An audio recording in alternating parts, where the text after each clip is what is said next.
splits the double with 8. She's going to get a shot off. He's got it. Are you kidding me?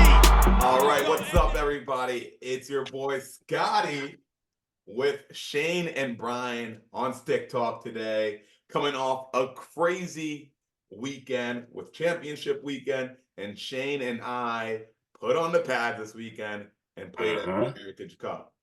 Now, It was dope.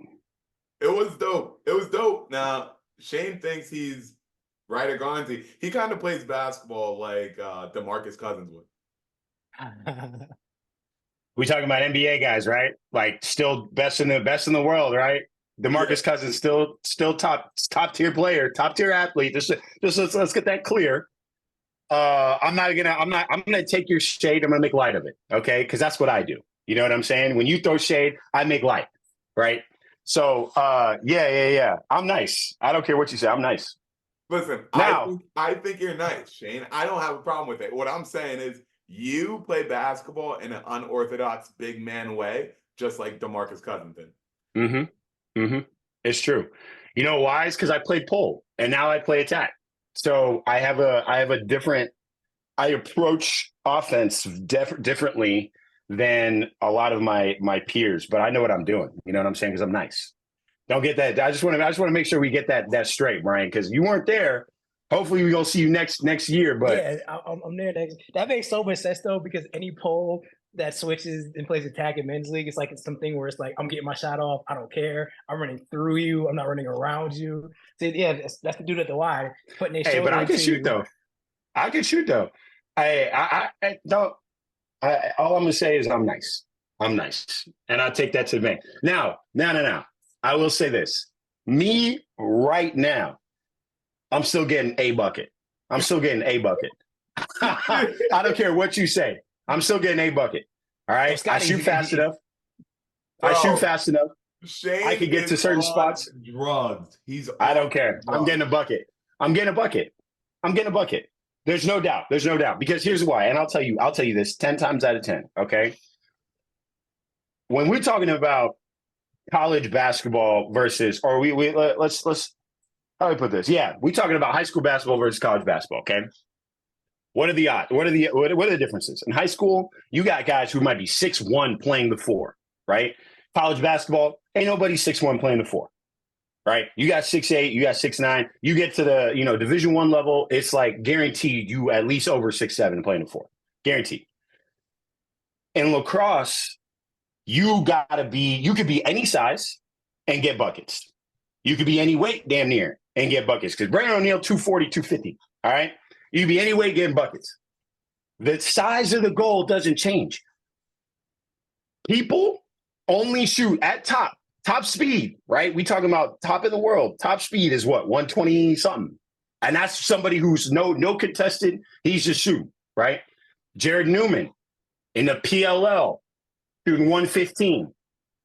Okay.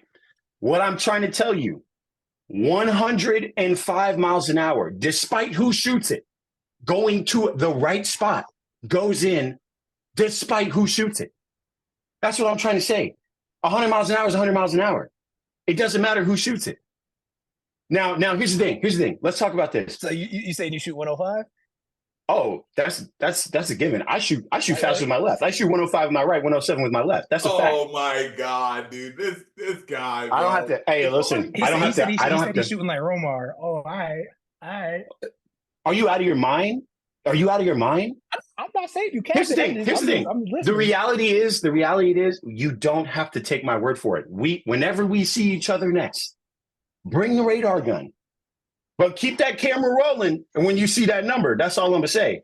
Don't sit here and be like, oh yeah, he really liked that. No, I shoot that fast. That's a fact. Okay. So when I'm playing with y'all next year, I know who I'm giving it to when I come across the line. All right. Just gonna let Shane cook. We don't have to take my word for it. I can do it. I'll say this though. Shane did get his.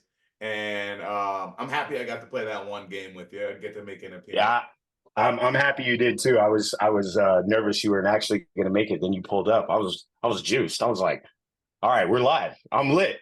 This is how you know I'm built different, Brian. I was about 7 or 8 Guinnesses deep at like 11 o'clock previously that night, 11:30. Didn't get back into my Airbnb until 1 a.m., right?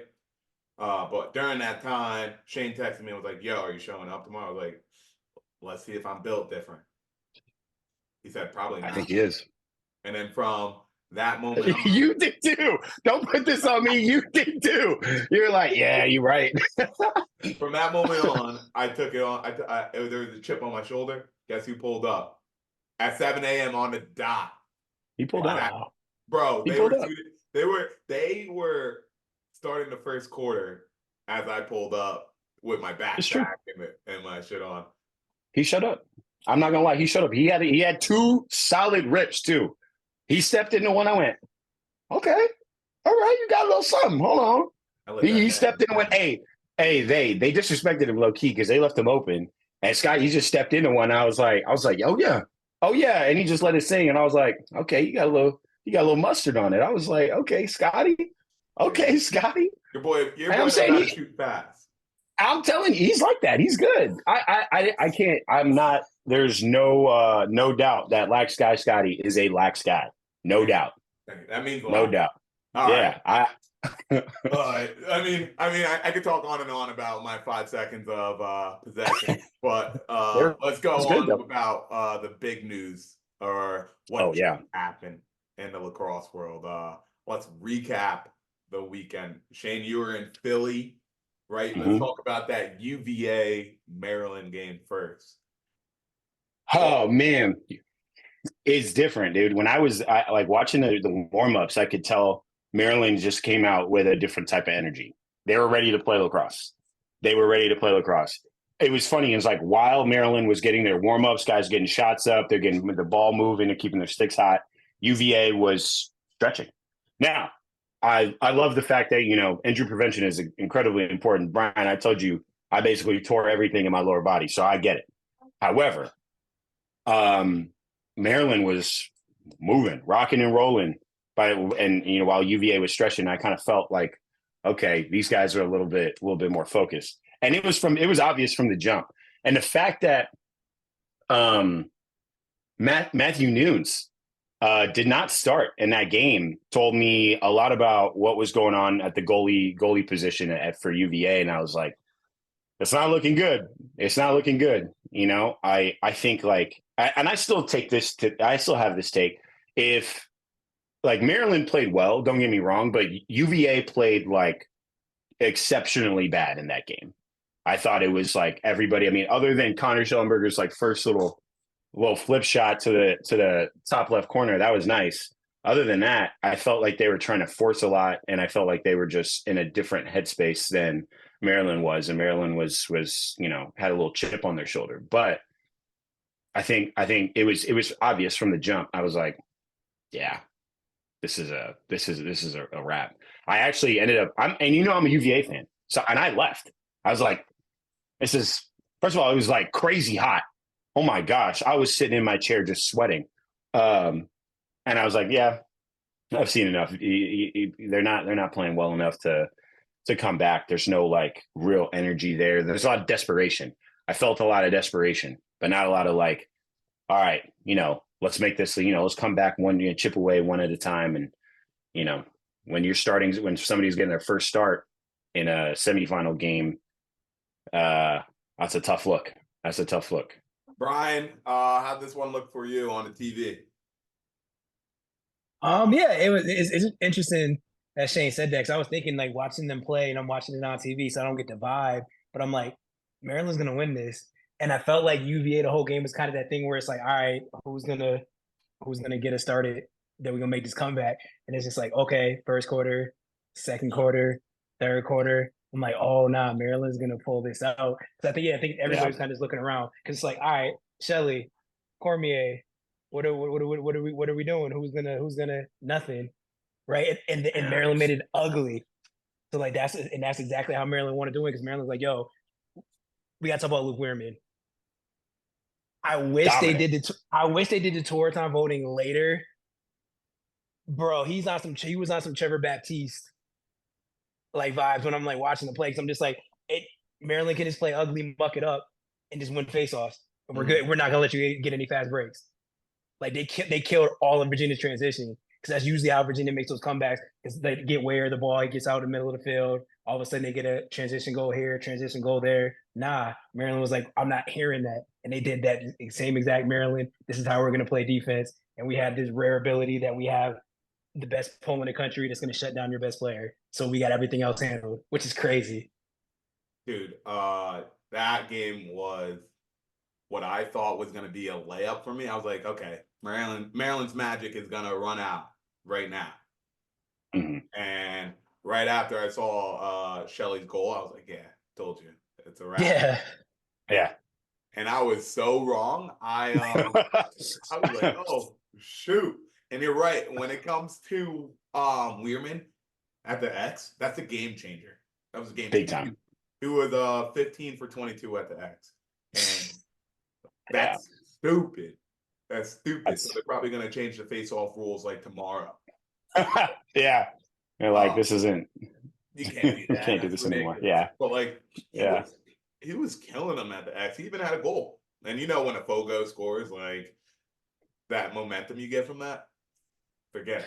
I have a theory, and I like to hold on to this theory for the next year while we watch some new lacrosse. Okay, if a team that's winning gets a pole goal, the game is over. The game is over.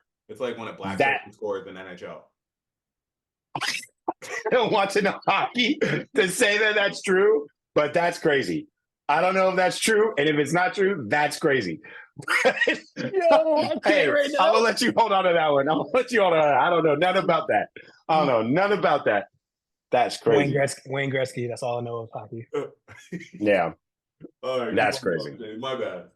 You're so stupid, dude. Oh God, that was so stupid. All right, yeah. If the poll scores when a team is up, the game is over. Like you're not coming back from that. You just basically everybody now on the field believes that they could score at any given time, and that's a hard team. That's hard to come back from.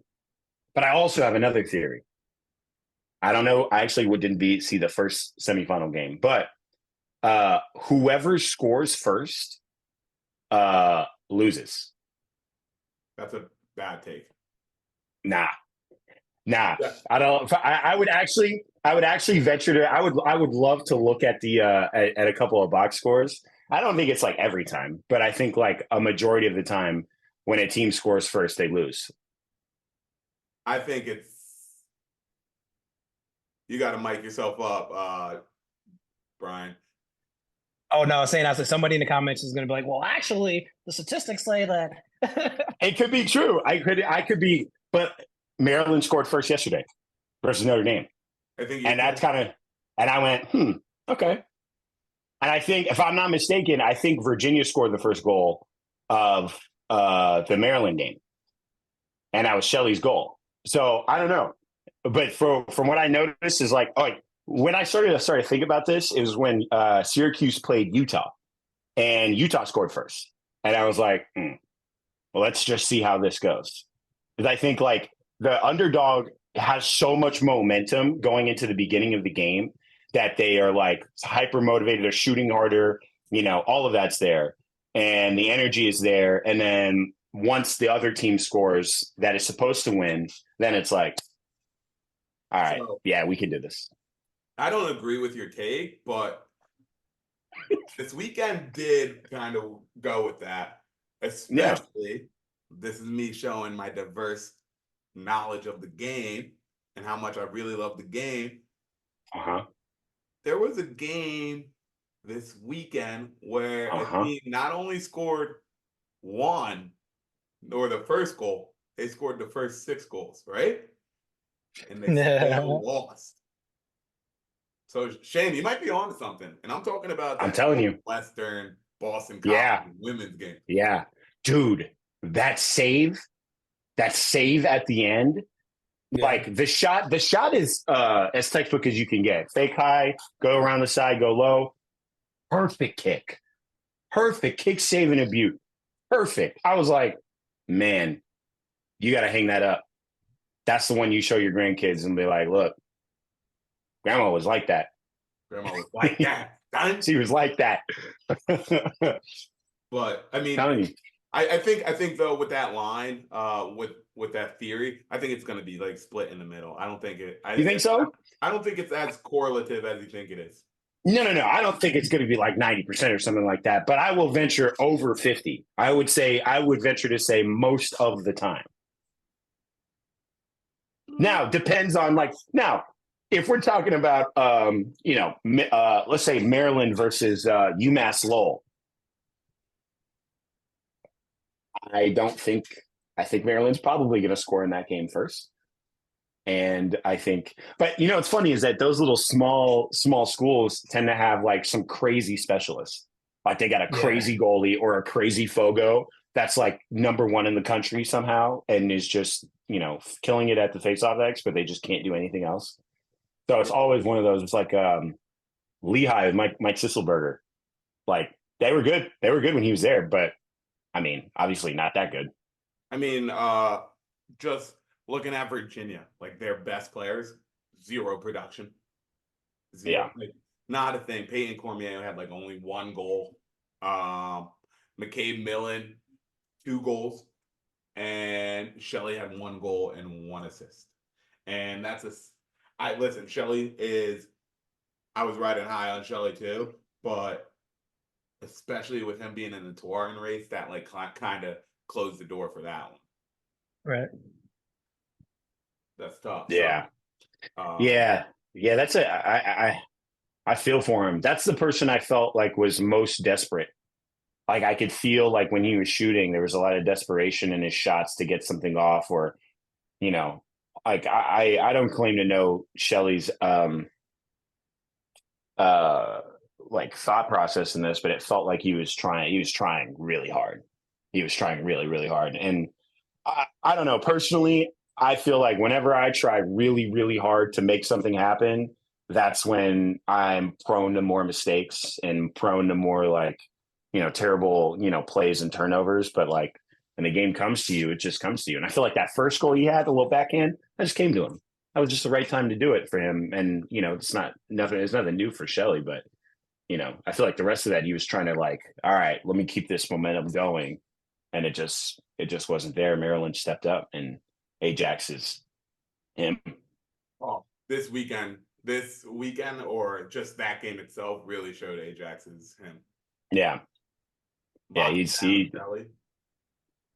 hey man, I respect it too, because like I was watching their defensive, like how they were playing pick and rolls, and Virginia loves their pick and rolls. He was staying on them, and their D mids were hedging really well, so that like the switch opportunities weren't really there. They were playing some really, really great defense. They game planned for him really, really well. Yeah, wasn't that good of a game. 12-6 game.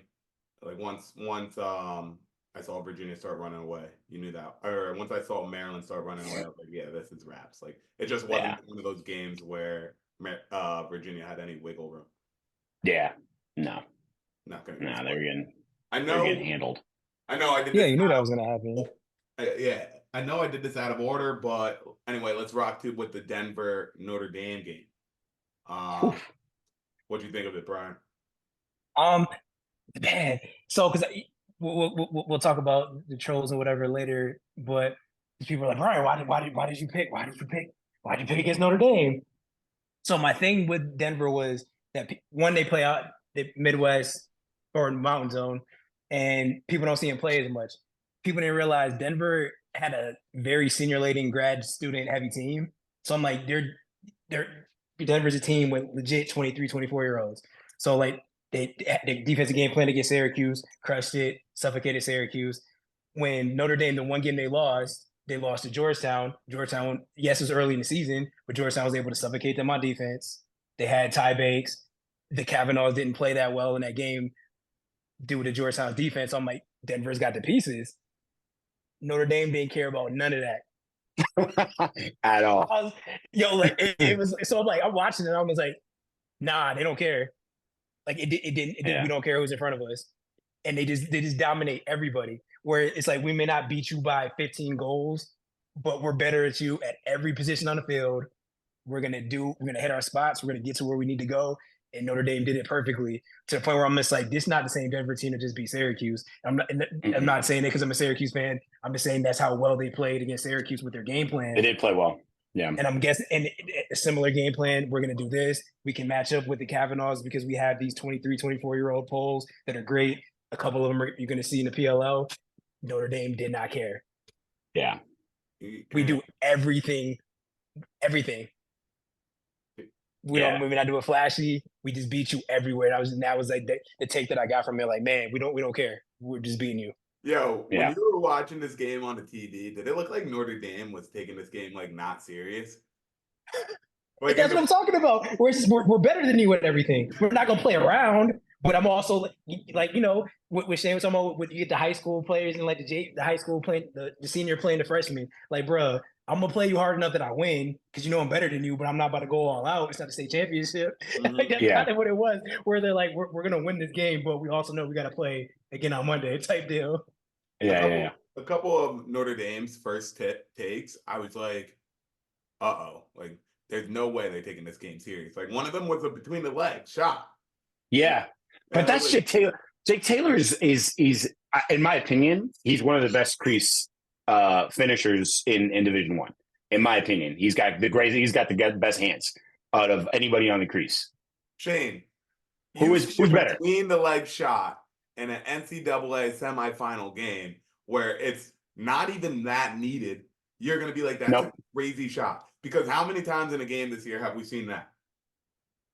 I don't think we have, but here's the thing. If I'm a coach and I see somebody do that, I'm like, are you kidding me? Just shoot it. What? Here's the thing. Jake Taylor, if we like, I've watched a few Notre Dame games. Jake Taylor gets the ball out any way he can. Now, between the legs is not necessary. And I'm sure you know just as well as anybody, sometimes when you get in that position, you just kind of react, right? You do the things that you naturally do. I'm not saying between the legs is natural, but I am saying that he has a tendency to get the ball out under any means necessary. Behind the back, underhand, overhand. I'm just saying, like, he probably was – there was a little disrespect there, no question. Okay. But I'm not saying that it was just natural for him. He was trying to hurt some feelings. I can imagine that. However, for him, I've seen him just try to get the ball out any way he can, just being creative. And I'm sure he went over to his coach and he was like, my bad. I just had to try. Yeah. I was like, I can't believe he just tried to pull that off. And I'm pretty sure they were down at the time. He was like, why not? Yeah.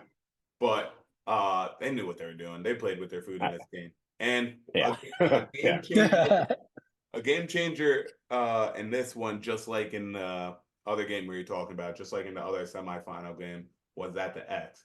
And I was just watching something about Alex Stathakis where I was like, oh, he's raw. Yeah. Not in this semifinal game. Not in this game. He went 5 for 23, and Will Lynch won the rest.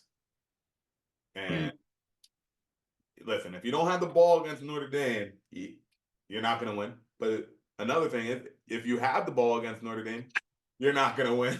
I was just about to say, I was like, it doesn't really matter if you do or don't, because that Liam Entenmann, that was just such a dominant performance from him. I mean, that is a masterclass in distilling what lacrosse is and how you win lacrosse games. It's like, you get guys who can move the ball, you get guys who can clear the ball. That's great. You get a face-off X, just an absolute specialist, plus just hungry dogs on the wings, and you have an absolute brick wall in cage. Lacrosse becomes infinitely more fun for everybody. And that's crazy to say because Luke Weirman had such a dominant display, in the last game, and he's been pretty dominant as a Fogo for the most part, even since last year. He's been great. So, I like it's just really good game planning to say, okay, This is an excellent player. We have to do our best job to make the ground ball a scrum and make sure that we're picking it up and we got vacuums on the wings, just ready to move that ball and clear. And that was another thing that Notre Dame did so well, is that they cleared the ball like super easily. They never even got close to a failure to advance. It was just everybody knew where they were supposed to be. People were filling in. I have this picture too, and it was super funny. As soon as Liam Entenmann started passing the ball opposite box side up to, I think, Ben Ramsey, and he would just clear it, Liam Entenmann literally just turned around like casually and just casually walked back to the goal. There was no sense of urgency. He was just kind of moseying down there. And it's just like, all right, like you have so much faith in your offensive unit that you can take however long you want to get back to goal, to reset yourself. And I swear on my life, I didn't see him look back once. He just casually walked. And I hope to God that we get an angle of what it looks like on the opposite side. It was crazy. He was just crazy confident. They knew they were going to win this game. Yeah. That game was just a butt whooping. And I was in the Notre Dame section too for this game. And let me tell you, that crowd is absolutely ridiculous. So I was recording content for TLN, just trying to record like the energy environment, or you know what I'm saying? And going to the Notre Dame section, easy to get energy, atmosphere, all that stuff. I get to the Denver section, it's like a sliver of the side. It's like just one section, and I'm like, oh man. And it's already after the first half too, and you know, they were just like out of it. They're like, oh well, we tried, you know. Yeah, we got here. That's cool. That's what matters. But we got to talk about the game that matters, or the game of the weekend, which was Notre Dame versus Maryland. Maryland loses this one against the Fighting Irish 15-5. Thank God. I think all three of us said we saw this coming. Oh yeah.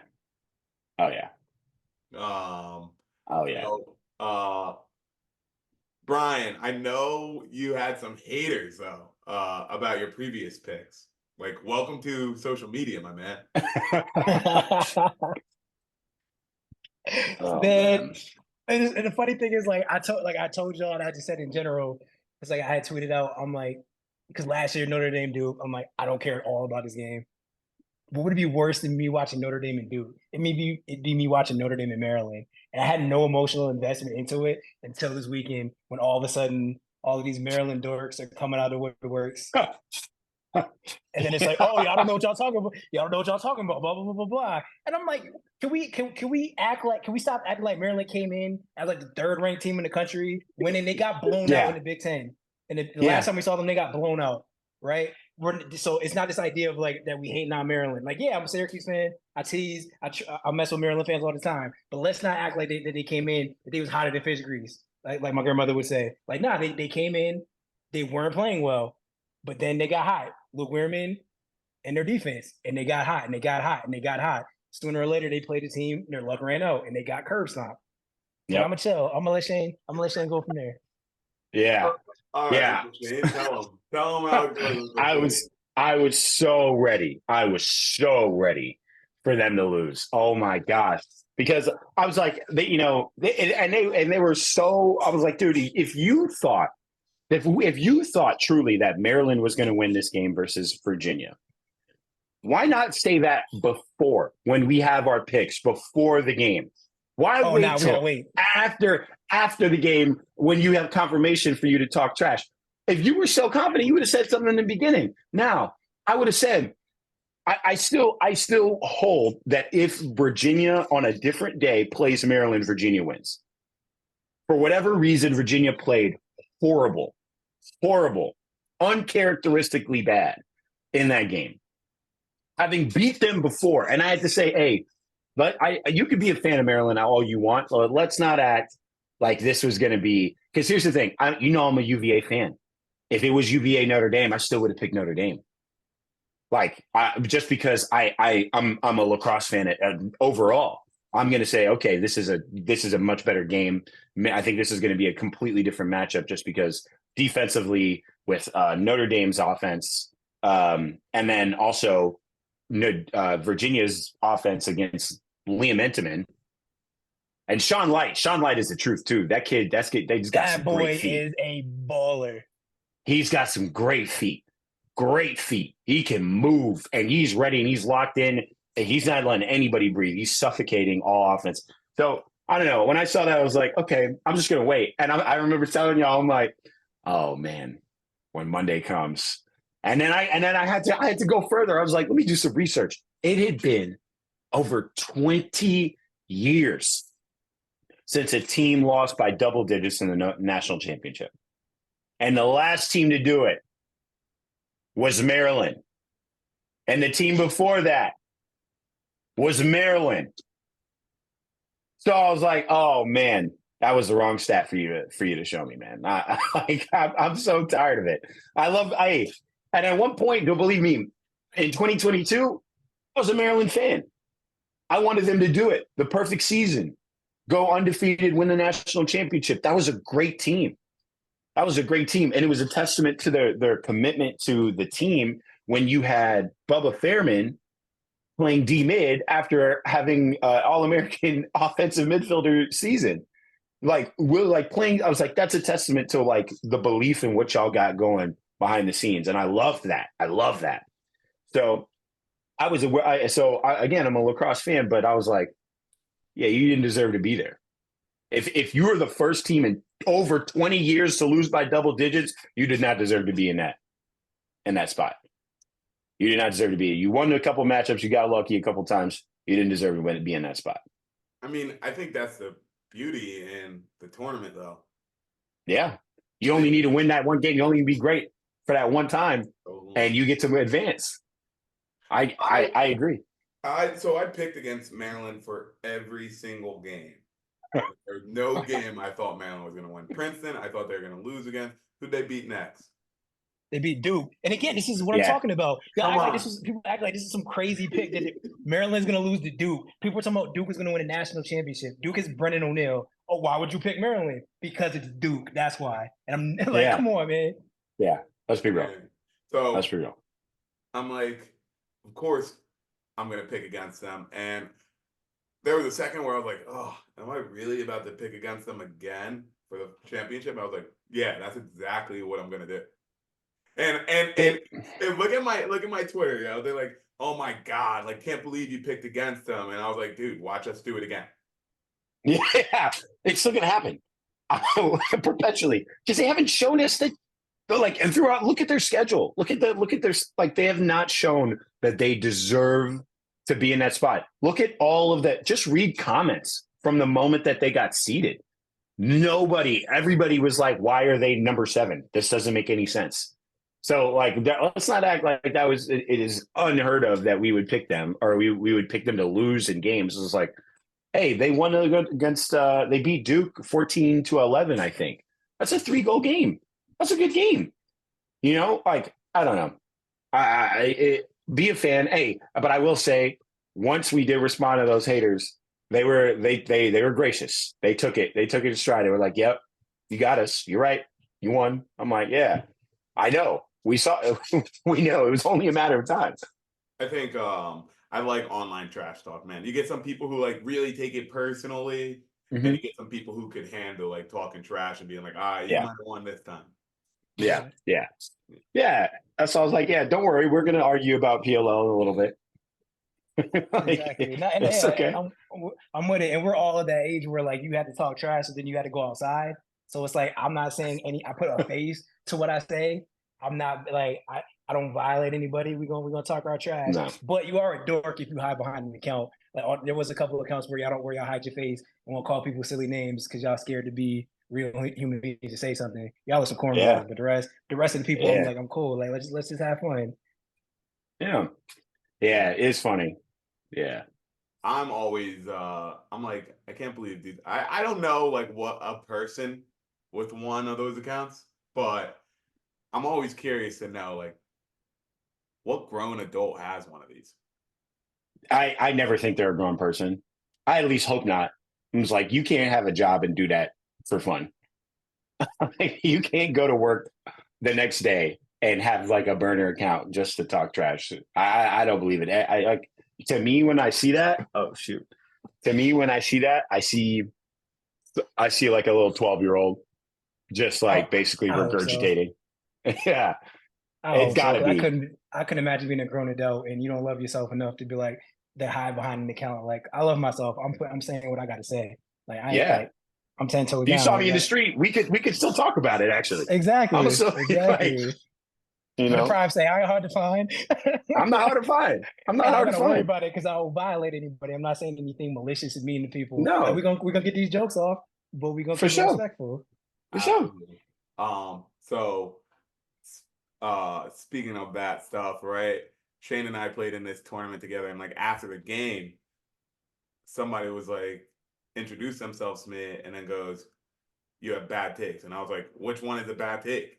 And they said they had the audacity to be like, "Pat Cavanaugh can play D mid." He can. That's the He dumbest can. thing I've He ever heard in can. my life, bro. He can. And He can. You're I was like, dude, you know what? I'm just gonna let this rock. And then here comes Shane out of left field, start barking at me. That's right. That's right. Brian, I got a special sensor for that. Brian, He can play D mid. Do you think Pat Cavanaugh could play D mid? No. Okay. Okay. Hey, End you're it. entitled to your End opinion. it. No. End You're it. entitled to your opinion. As a defenseman, riding an attack is not the same thing as playing defense for a We're full set. okay. Okay. Wait, and I actually, will Shane, when you say he can play D mid, are you just saying if they run him out of the box, he can just get back and play defense and be fine, or are you saying regularly playing D mid? I think there's no reason for him not to play two-way. There's no reason for him for not to not. I'm not saying that he should be a pure D mid. That would be a useless waste of talent. That's a waste of talent for a Notre Dame attackman to go to just play pure D mid. Let's talk about the context for a second. The context was when we are looking at the fact that Pat Cavanaugh is going to the Cannons. You've got Matt Cavanaugh, you've got Asher Nolting, and you've got who's the third? Oh, Marcus Holman. Okay. You've got these three plus Pat Cavanaugh. The question was, who do you have playing midfield? The first thought that came to my mind was Pat Cavanaugh is the best option to play midfield. Why? One, he's younger than all of them, so he's got more legs. Granted, we know about his hamstring, so I don't know how good those legs are in general, but he's got more legs than the old folks on that team, right? Not really old folks, you know what I'm saying. And he's got a motor. He's got a ball hawk mentality, and he's an excellent athlete. Now, you guys came to me and were like, oh, you think Pat Cavanaugh is going to be good against Tom Schreiber going down the alley? The answer is no. But no D-mids are good against Tom Schreiber going down the alley. That's the point. First of all, terrible coaching decision to have Tom Schreiber not being guarded by an LSM already, off the rip. That's the person you pull for sure. So if he's not being guarded by a D mid, it doesn't matter who the D mid is. He's going to work. That's not the point. The point is, can he play D mid? He is an athlete. He understands the game. He's great on. He's tenacious on the ground ball.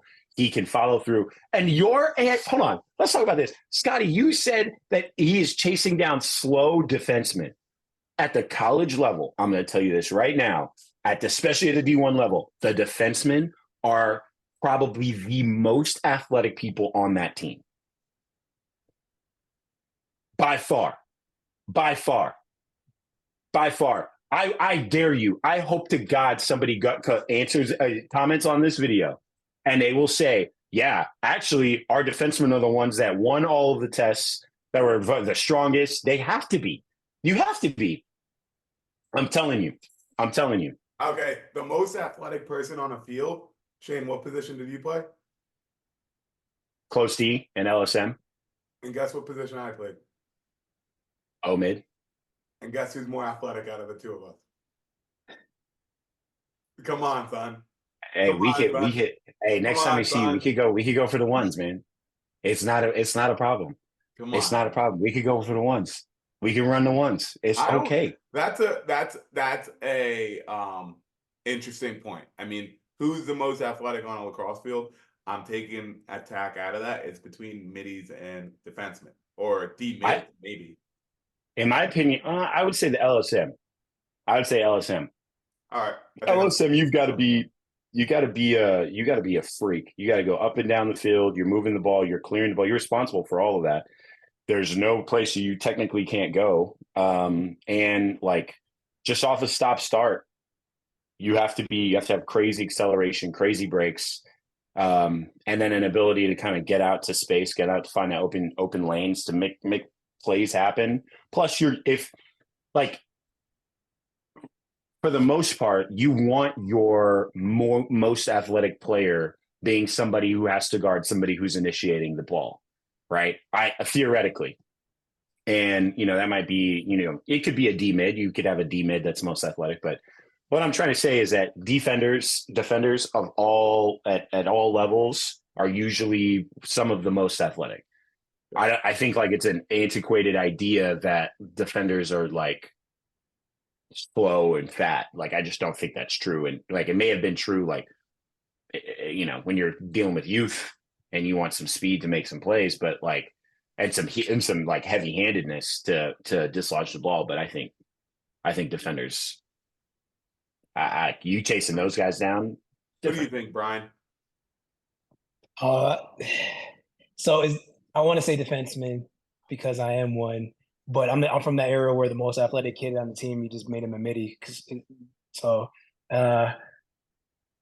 It's so specialized now. But I'll go. Yeah, I'm agree with Shane. I would say either a close defender or a D mid, because it's funny when you're talking about with Pat Cav, because the new thing is who's the most athletic kid on the team. It'd be a shame if we use them on offense, put them on defense, have them be a defensive midi, and stop the fastest player on their team. Now, again, like I said, I don't think he's a two-way midi. If he gets caught on defense, he's not gonna be like, oh no, get me out of here. I think he's gonna be one of those guys who's like, let me stay near this box just in case. Yeah. I'm one of those guys. So okay. I'm not leaving box out. You're funny. I'm not playing D. But I was playing D this weekend. But let me not make this about me. After that Notre Dame Maryland game, it definitely showed me. I was like, yeah, there should be no question about who's winning the tour. No. And if there is, I swear to God, I'll riot. There is. I'm sad about it already. We all agree it should be Liam Entenmann. It has to be. Okay. What's the debate, Brian? There's not a debate. Okay. The debate is that for the Tewaaraton for the men, they never give it to a defensive player, ever. John Galloway should have won the Tewaaraton years ago. He didn't get it. Trevor Baptiste should have won the Tewaaraton. He didn't. Again, I'm not throwing shade. I'm not attacking the Tewaaraton voters. They're always picking attackmen. Maybe a midfielder. And you got to be Kyle Harrison level good, who's arguably the greatest lacrosse player of all time. Other than that, they always give it to attackmen. And it's Liam Entenmann's to the point where people don't understand. So I can say this as a defenseman, how much your game plan shifts when you know that the person behind you is going to stop everything. It changes the entire way you play defense, because Notre Dame plays sound defense, so they're not throwing a whole lot of checks anyway. But it's just when they're playing, it is a slide. He's going to save it. Liam's right there. If I'm late on that 2 slide, Liam's there. It's good. All I have to do is play defense, push him out another yard or 2. Liam's there. Just because he doesn't score goals, it hurts me. I feel like they're still going to give it to Pat Cavanaugh. Not that he doesn't deserve it, but it should absolutely be Liam Entenmann. People don't understand how good he is, how much that shifts. an entire team when you know that dude is behind you, and he did it the last 2 years. Well, we've seen it before where they split up the tour and then had 2 co-winners. Do you think that's going to happen again? Or do you think it better not happen again? Because the Lyles and Miles was different. That was like different animal. Different because those were 2 players who played off of each other really well. And if it was to happen again, it would have been Pat and Chris, rather than Pat and Liam Entenmann. And if we're talking about the best player in all of college lacrosse, it's Liam Entenmann.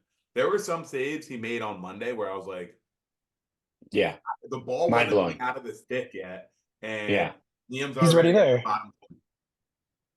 And I'm just like, this guy is different. So he's different. It's so different that it's going to be actually really interesting to see what it's going to be like for the Atlas when he gets there and he gets to training camp, and they got Tim Troutner and Drake Porter with Liam Entenmann coming off of a season like he has. That's a tough goalie room to work with. Why are you nodding like that, Brian? No shade. I love Drake Porter, Q Salome. When Liam Entenmann walks in there, that boy is walking in there with his bags. Y'all can go sit down now. I'm here. Oh, man. No shade on them. No shade on them. At them boys crazy. He is a day 1 starter. Thank you 100%. For taking the shots while I was winning that ring. I mean, Ryder Garnsey just called him Ryder Garnsey just called him the best goalie in the world, possibly the best goalie in the world. So I think I have to agree. But we'll see. We'll see after his rookie year. I mean, like I said, 98 miles an hour, 100 miles an hour, and we could see how fast these guys are shooting too. Between that 95 and 100 mile mark, that's the same for everybody. The goal size hasn't changed since he was in, I don't know, middle school.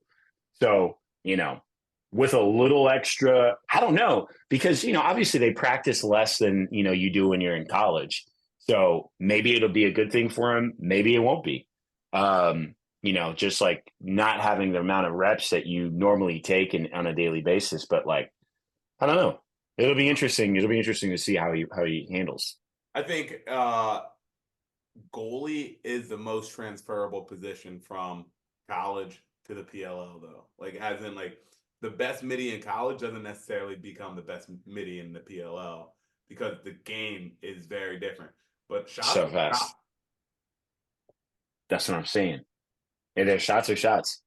Doesn't matter who they come from. It's still it's either going to count as 1 or 2, depending on where they are. But, 95 miles an hour from Tom Schreiber, 95 miles an hour from Garrett Ledman, same shot, So, I don't know. It'll be interesting. It'll be interesting to see how he responds to his rookie year. From what I've seen of the training camp, Brennan O'Neill looks like he is business as usual. Yeah. He's just ready to go. Got to catch up on those videos, but I do know the Redwoods pulled it off today. Let's go. Woods, baby. Roll Woods. Roll Woods. But since we're talking about the PLL now, who do you guys got? Who are you guys excited to watch this year? I mean, you just brought up Brennan O'Neill. I think that's the obvious choice. Not for me, it's not. Oh, shoot. Who you got? See, anybody knows me is watching this. They already know who I'm going to say. That boy from the university at Albany, Jake Piscino. I cannot wait to see him. He is tailor-made. And I tweeted that out. He is tailor-made for the PLL because we know the PLL loves their viral moments, the way he plays. Because it's the short guy thing, right? Because in basketball, when a short dude dunks, it just looks cooler than when a 6'10" dude dunks. So it's he's gonna be running across the field, he's gonna pull a 2-bomb, he's gonna have 3 caused turnovers, 5 ground balls, he's gonna have his celly, he's gonna just be a young lion out there. Yes, I'm a little biased because he's from Syracuse, but that's besides the point. It's just it's the virality, is that a word? We'll say that. The viralness you got it. of him. It's gonna be insane, and I'm like super excited. I can't wait to see him play. He's gonna walk right in with the archers, man. Yeah, that's him. I already saw you posted a video of him hitting an overhead check. It's one of those, and it's one of those moves where people are like, "Yeah, that won't work at the next level." Well, Yeah, it okay. worked.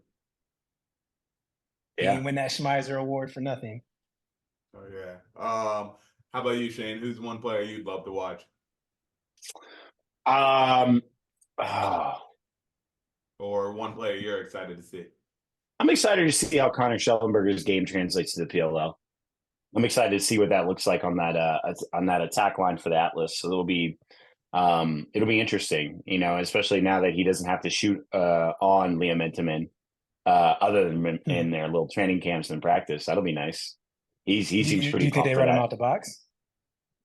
I don't know. I think that is a person that I don't want to see play any D mid. I'll tell you right now. Remember, he got that first team All American playing midfield that 1 year. So I'm curious. He'd be one that I think that maybe would run out the box. Yeah, I think that's possibly. That's an early sub for him too. I think it's there.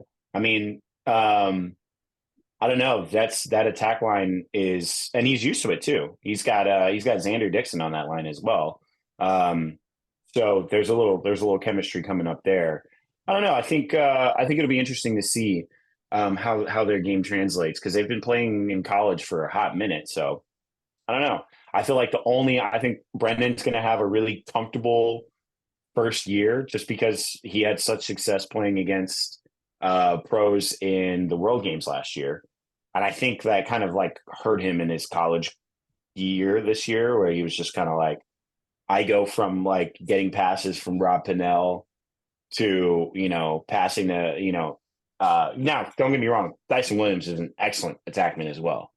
But there's a very big difference between the two, and just in terms of like the speed of the game and how fast everything can and should move. Like, Dyson Williams, great. Andrew McAdory, great. But like, I don't know. I think he's going to be way, way more comfortable. I'm excited to see him, but I'm really curious as to how Connor's game is going to translate. I think that's a good pick. Mine, not a rookie. It's Chris Gray. Big trade. Grabbing Chris Gray from the Atlas. The attack at California right now has Chris Gray, Rob Pennell, and Ryder. Mm-hmm. And I don't know. I think I could actually see that working out a little bit. So they still have Westberg too. Damn. And they have Westberg. So we got 4 guys. So that attack line is filthy. We're about to be. You got to figure it out. It's like a pick your poison thing. But I think Chris Gray was a treat to watch in college. I think he was a treat to watch on the Atlas, and I think he's going to be a treat to watch on the Redwoods. 100%. And that that Redwood team is going to be disgusting. I'm sad that they traded Jules Henningberg, but he looks like he's doing a good job on the Chaos. Yeah. I'm glad he got traded. He can play attack again. Yeah, I mean, yeah. I'm happy he can play attack again. That red also gives me a good feeling, because it reminds me of Rutgers University. Go Knights. Oh gosh. You know what they always say, like the more kids you have from Jersey, the more likely you'll be successful. So Chaos looking pretty good. Okay. Don't think that's you ever seen that? No, I don't think so. Words never spoken outside of New Jersey. Crazy, dog. I seen it. No, outside of Scotty's household. I don't think that's crazy. This is Jersey people are like, nah, we never said that. Yeah. Jersey people just know how to do it. So I know we don't know. I'm gonna get off the Jersey train right now. Redwoods have a bye this weekend. This is the thing that stinks now about the new schedule, is that like you don't get to see every team every weekend. So I got to be patient in order to watch the Redwoods, because the games are in Albany. The New York Atlas have 2 games this week, right? So do you think the 2 games this in a weekend is gonna be detrimental to like a weekend. Like if the New York Atlas have 2 games, I know they're probably going to lose the second one. Yeah. Yeah. Most likely. I mean, the game is too physical, man. It's like it'll wear on you so fast. I mean, playing 2 full games in a weekend is brutal. Absolutely. And we're talking about professional athletes. Like it's not like a tournament. We're talking about you're the only team playing 2 games and you're about to play against a whole new refresh group of these A1 caliber athletes. And you're telling me you could do that sore? Yeah. You know, this is my opinion. All right. And if I hope to God PL is watching this. There's few sports that play at the same time, like from high school, college, and pro on. Football plays, it's like Friday night lights is high school football. Right. Saturday is college football. Sunday is pro football. Okay. Basketball season, the entire time, right? October to, for basketball ends in March, but then playoff basketball really starts in like April, May. And then they get going, but they're playing constantly. So you have the whole season to watch good basketball. I think that lacrosse should adopt the football schedule because college and high school all play in the same season. But, typically we don't always get Sunday games for college. So it's like, why not make it, Sundays we play there's pro lacrosse on TV. Saturdays there's college lacrosse on TV. Most high schools don't play on Sunday anyway. There's a lot though with that. Like what? You'd be incapable of, as in you'd be in competition with the NLL. And towards the end of the season, aren't they? Isn't that always a problem? I mean, we get NLL guys, but some of the guys don't play PLL because they want to focus on NLL. This year, it's not a problem because the NLL championship ended before the start of the PLO championship. But if we were to make lacrosse a true spring sport, like professionally, we have 2 leagues where they take from each other. So it would be it'd be a little different if you did that. I like the idea, but logistically, I think there'd be some problems with that. Because I think it was last year where or 2 years ago where the chaos looked like shit in the first half of the season, and then all of a sudden Josh Byrne and Dane Smith show up, and you're like, oh, okay. There you go. So yeah, I think it's a good idea, but there are some intricacies with that. it kind of sucks actually that we have 2 like really high level leagues that have to exist because they're 2 different versions of the sport that people play. It's just unfortunate because I don't know, it's tough. Like for example, I remember in 2022, Roman Puglisi for Maryland was going to go. He got drafted. He was going to go play in the PLL, but he hurt himself and he was out for like half of the season because he hurt himself in the Maryland game because it goes from college straight to pros. And I'm like, it would be cool if, those pros had a year to acclimate, and play with those guys and practice and do like a full training camp. And, I just like I like the football model of that so much more just because it keeps everything.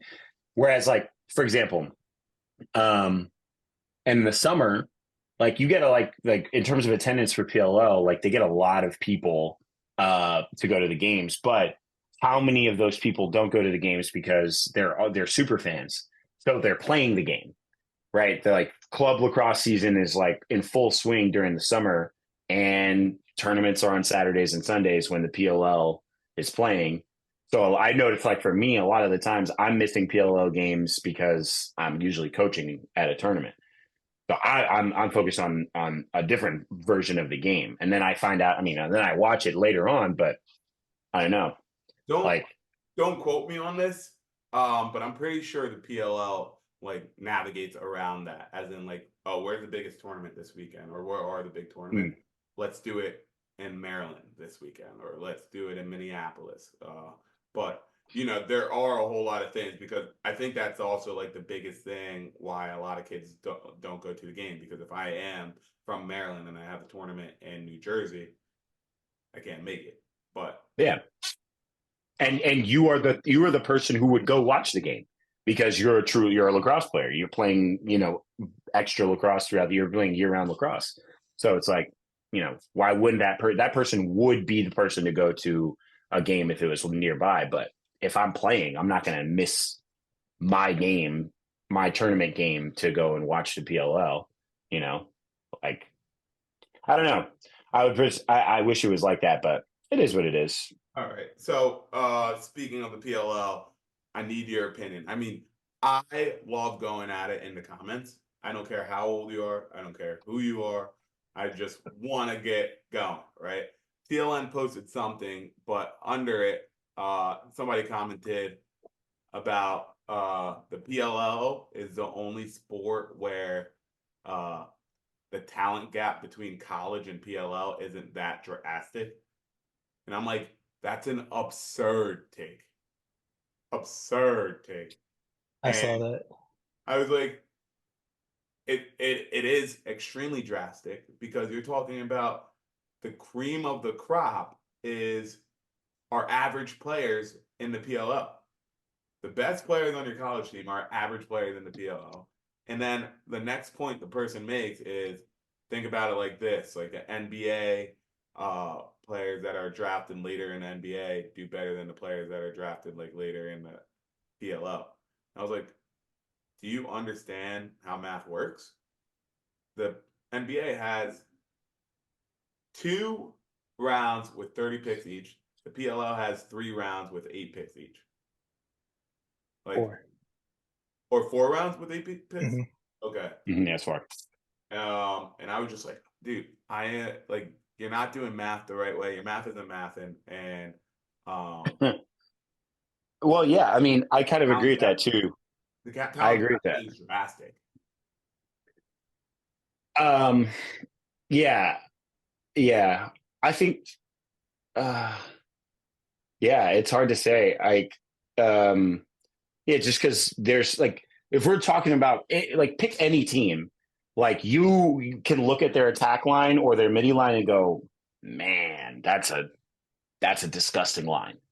Every team, just because there's so few teams, like there's just all of the names that are on that roster. I would say all of them. I would say like 85% of the names that are on any given roster are household names in the lacrosse world. Names you've heard every weekend in NCAA. And, we'll continue to hear being called out for goals scored or ground balls or whatever the case may be. And, for that amount of teams, like, it's tough. I think like I would agree that's a tough take. I think the ones, because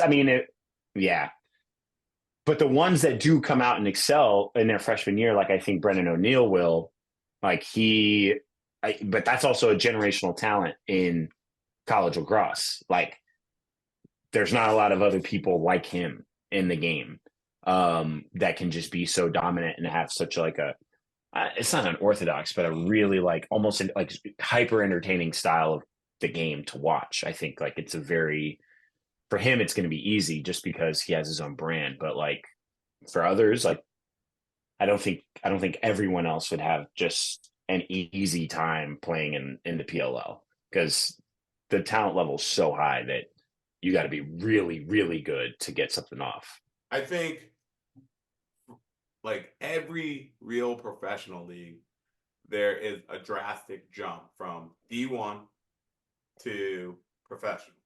NFL, you watch a lot of college superstars do nothing when they get to the NFL. College basketball, you watch these stud players who do so many great things in college, do nothing in the NBA. As a matter of fact, don't even make it a year past their rookie contract, right? And in the PLL, you see the same thing where these guys have outstanding college careers, and then when they get to the league, wait, who is that? Oh, shoot, they're playing defense now? Like, it's every league is a drastic jump. I mean, I don't think I don't want to say any sport has a more drastic jump than the other, but I think each professional sports league is a massive jump. Yeah. That take didn't make any sense to me. Because I'm gonna just read off the Water Dogs current roster just at attack. Michael Boehm, I think top 2 or 3 scorer in Michigan history. Matt Brandau, leading scorer in Yale history. Karen McCardo, leading scorer in St. John's history. Michael Sowers, I think, is top 2 or 3 Princeton at Princeton. Remember that year, the COVID year, when he was averaging, he had like, what was it, like 70 points in like 5 or 6 games. Jack Trainer, one of the best players to come out of Penn State in the last few years. Ethan Walker, all-time leading scorer at Denver University.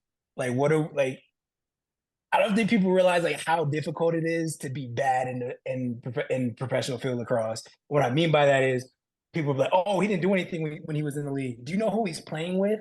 Professional lacrosse, field lacrosse, like nothing else. They chew people alive. Like I'm old enough to remember those MLL days where you had your favorite player that was a 2 or 3 time first team All American or an All American in general. They played 4 or 5 games and you never heard from them again because they couldn't crack a roster. Like I'm not worried about the pay, none of that. I'm not talking about any of that. I'm just talking about getting on the field. The reason why we have to talk about all these All-American players, when I asked Shane, did he think that Shelley would run out of the box? We're talking about Brendan O'Neill running out of the box because the talent is so deep that's like the thing that people who are getting into lacrosse, pro lacrosse more, it's like a running joke with people that have watched a lot of field lacrosse over the years prior to the PLL, that there's All-American attack that have to run out of the box because they can't crack the starting attack line. Like that talent gap, like everybody that you're playing with is the first team All-American. I'm the leading scorer in my school's history. Like it's insane how much talent. It's a small league, but just that everybody that's there, like it's still a huge talent gap. Like Scotty was saying, like because you kind of doing the players a disservice when you're saying stuff like that. Like, oh no, it's not that big. Yes, it is. Absolutely. Yes, it is. Absolutely. Like Jake Stevens was arguably the best all-around midfielder in the country, probably the best midfielder at Syracuse, and he might not even start for the Atlas because they have that deep of it. Like they're calling him right-handed Zach Currier, who Zach Currier is the best all-around midfielder in the world, and he still might not start. Like, people just be talking. That's what that comment was. I mean, listen, when you go online, like, you're always have a chance to get in the mud. I don't mind getting in the mud. The kid did say he was in 8th grade, which I don't care about, but the kid being in 8th grade doesn't change the fact that he doesn't know ball and he can't do math. So he said your star test was terrible, sir. Yeah. That's crazy. That's for the teachers. I don't care who you are. I'll let you know you're wrong. Absolutely. I mean, you also have to realize though, like with me doing the Lax Guy Scotty stuff, like you kids just talk. Yeah. So and they're looking for you to respond. They are. Yeah. They are. And I at no point in my life will ever think I'm too cool to respond to people. For sure. If it's negative or positive, I'll try to respond. I got you. So that was, I remember just walking around like the finals, like looking for my seat, but like also scrolling Instagram and seeing that. I was like, oh, hold up, bro. Hold up. Yeah, I gotta address this. Right. Absolutely. All right. But you guys know you're gonna get some trolling when you guys are on this, right? Oh Absolutely. yeah. Oh yeah. I'm ready for it. I'm ready for it. All right. Okay. I think we are good for today. Do you guys have any other pieces that you want to add on to this? Probably the last thing I'll say is one of the things that I noticed in the Maryland Notre Dame game is that Notre Dame just looked like dramatically better athletes than Maryland in that game. Like, I don't know what it was. It was like they just looked like they were quicker to the ball. Like, I don't know how many trail checks Notre Dame had on Maryland, especially in the second half. I was like, what are we doing? Like, they just made them look like, yeah, like we knew we were going to beat you from the jump. Like, we really just rolled the balls out and decided to just handle you. And that was it. And, you know, like, I'm a very big, every dog has their day. Any given Sunday, one team could show up and the other team doesn't show up and you win, right? I'm a big believer in that. But for this game, I was like, I don't know, man. Nah, they just look different. Yeah, speaking of athleticism, I don't think Jordan Faison has ever had a day when he wasn't the most athletic person on the field. I would agree with that. That man is fast and quick. Those are two very different things. He is fast and quick. Yeah. I'm like, oh, okay. You're just born different. You win a Sun Bowl MVP and then you win a national championship as a first line midi on your Notre Dame team. On a team as the champions, the past champion. That's crazy. Man.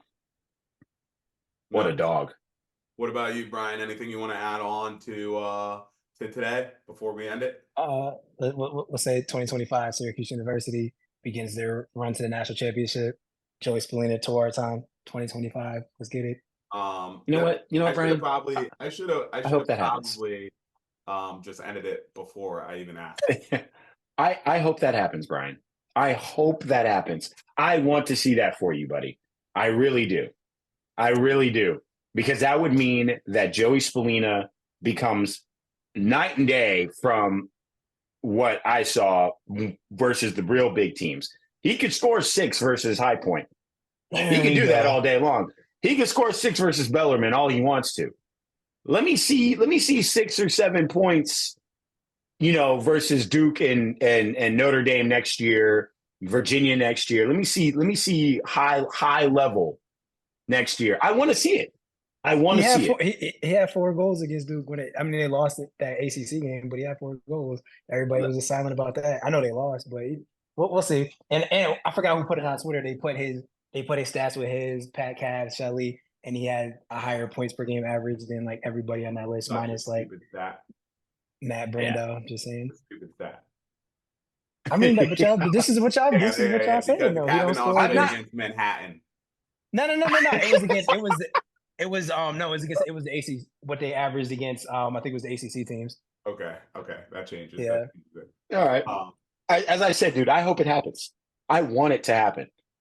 Yeah, I want to see Syracuse win. Saying it before. I ain't gonna wait till after the season. Like, oh, see what happened. Like, y'all know I'll be out front. I don't be always right. I respect it. Down with my squad. I respect it. I have no choice but to respect it. But truthfully, honestly, I hope Syracuse wins it all next year. I really do. I really hope they just handle everybody and they just go on an unbelievable run. Gary Gate, in his third year, wins the national championship. I'd love to see that happen. 80% of the team, the top 10 goal scorers coming back. Just saying. All right, and I'm gonna end it with rain delays are trash. And Facts.